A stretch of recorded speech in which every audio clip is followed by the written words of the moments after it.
standing in front of the Supreme Court. Novartis' appeal was dismissed. It basically means that medicines will continue to be produced in India. This is really a big win. New Delhi, 1st of April 2013. Médecins Sans Frontières is celebrating the end of a battle that began 7 years ago.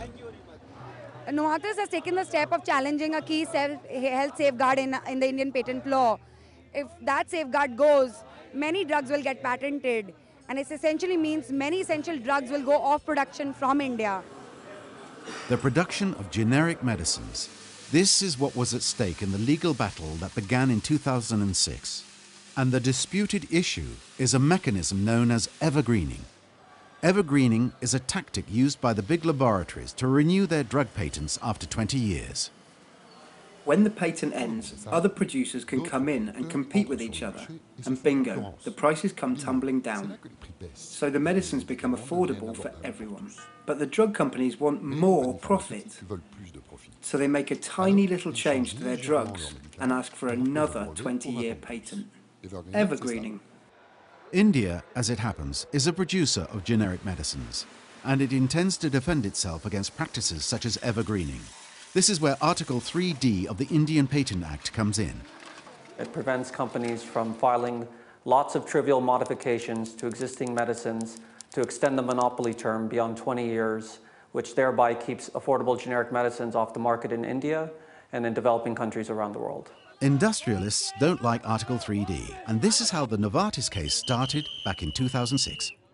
The story with Novartis' medicine, Gleevec, which was the medicine in dispute in India, actually is a medicine that was first introduced in the 1990s. But Novartis did not apply for a patent in India until 2005. Now, because Novartis' patent application in India was the very thing which Section 3D seeks to prevent, which are these tiny modifications of existing medicines, the Indian patent system basically said it did not deserve a patent. And so began the dispute over India's Section 3D. Novartis refused to capitulate, and the Gleevec case became the first round in a long fight. When Novartis lost its original court decision in India before its patent court, it decided it disagreed with the judgment, and it decided to appeal to the High Court or to the Superior Court in Madras. And at this point is when the Indian government and civil society groups started to become concerned. When the Madras court system, like the Indian patent system before, decided that Novartis did not deserve a patent on this medicine, it did not stop. It started to create pressure before the Indian government, in the Indian media, and it also then filed a court case in the Indian Superior Court. When Novartis also failed in the Superior Court, it then went to the Indian Supreme Court.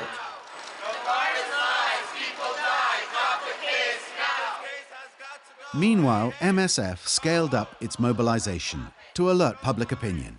Demonstrations, flash mobs, street art. As this legal action was nothing less than an attempt to change the interpretation of the law, blur its lines, basically render it devoid of all substance.